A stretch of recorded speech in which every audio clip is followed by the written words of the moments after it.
ربنا يخليك يا اخو شكري يا اخو السلامة. اهلا يا فرحتي ده كله ده كله.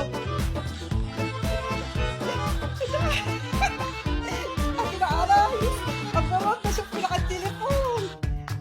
الو الو، الخالة النبوية، السلام عليكم. وعليكم السلام. خير؟ انا عرفت ان انت عندك شوية عرايس كده حلوين.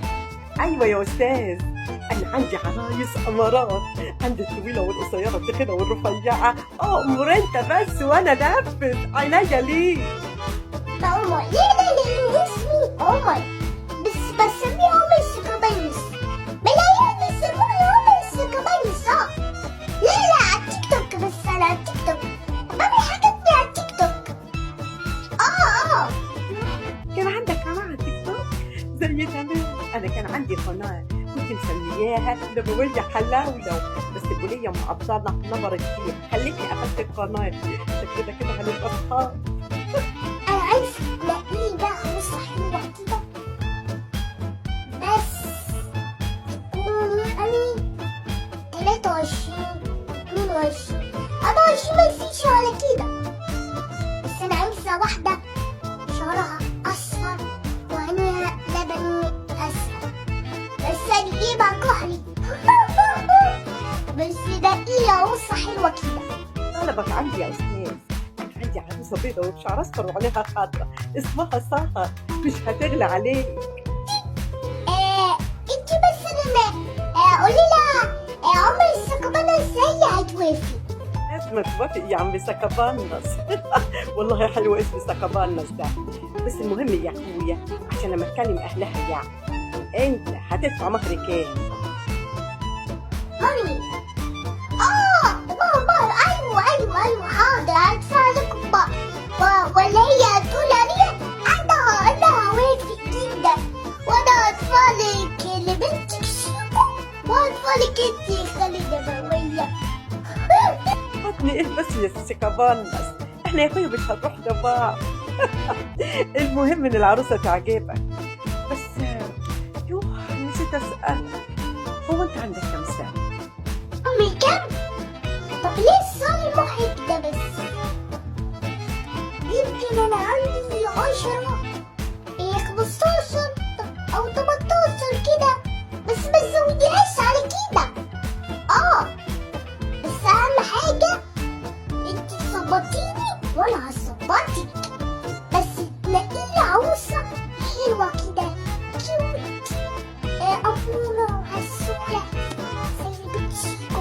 بس أهم حاجة أنا مش عايزة تكون عروسة نكدية، أصل أنا ما بحبش النكد. أنا ما بحبش النكد. بس أنا بقى بالراجل بقى بالصلاة على النبي بقى عليه الصلاة والسلام، أنا بالراجل بقى راجل سكبانس. بس هخليك بقى، بس أهم حاجة قبل ما أقفل عايزك تسمعي لنا الزغروطة الحلوة بتاعتك. سمعينا قبل ما أقفل. سمعينا الزغروطة. تزغرط لك بس كده عينيا. احلى زغروطه لاحلى عريس، مبروك مقدما يا عريس. يا فرحة قلبك يا نبوية. ايوه كده والله، ولعبت معك يا نبوية. نبوية تتجوز الصبي للصبية، يا هناك يا نبوية.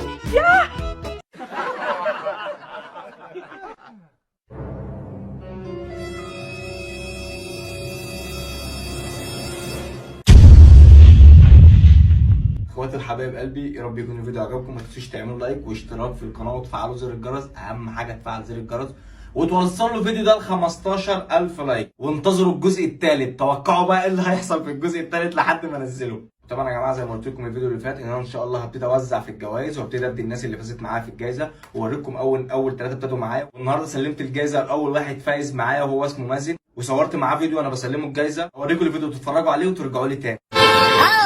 الو يعني انا كسبت الدرع، انت فاهم؟ انا جيت لك اهو في المكان اللي انت قلت لي عليه. ماشي ما تتحركش، انا زهقت، انا اصلا مش عايز اسلم دروع ولا حاجه. خليك واقف مكانك ما تتحركش. ماشي انا مستنيك اهو. ايه القرف ده؟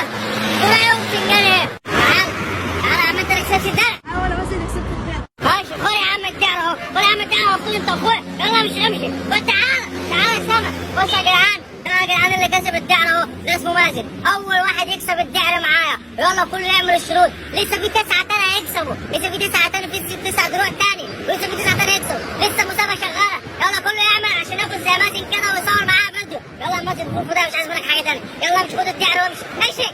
طبعا يا جماعه زي ما انتم شفتوا ده اول واحد فاز معايا في المسابقه، وده اول واحد خد مني الدرع وصورنا مع بعض زي ما انتم شفتوا اهو. وان شاء الله لسه في 2 تاني. بصراحه انا ما عرفتش اقابلهم النهارده لان مشوارهم بعيد وكده، عشان الحق انزل لكم الفيديو. فان شاء الله هكلمهم واتصل معاهم عشان اقابلهم، اديهم الدروع بتاعتهم واصور معاهم. وان شاء الله لسه في 7 دروع تاني، ولسه في 7 فايزين تاني. فكله يعمل شروط المسابقه عشان اقابله واديله الدرع واصور معاه زي ما صورت مع مازن كده، واعرض الفيديو بتاعه قدام الجميع. شروط المسابقه سهله جدا وبسيطه يا جماعه. كل اللي عليك انك تتفرج على الفيديو ده من 3 تليفونات، وتكتب من كل تليفون كومنت فيه اسمك ثلاثي، واكتر اسم هيتبعت لي على انستجرام، او اكتر حد هيبعت لي سكرينات للكومنتات بتاعته على انستجرام، هو ده اللي هيفوز معايا في المسابقه. وهديله الدرع ويصور معايا. لينك الانستجرام هتلاقوه في اول كومنت مثبت. يلا كله يعمل الشروط عشان تكسبوا الدروع. سلام. صحيح، وانتظروا الجزء الثالث وتوقعوا ايه اللي هيحصل فيه.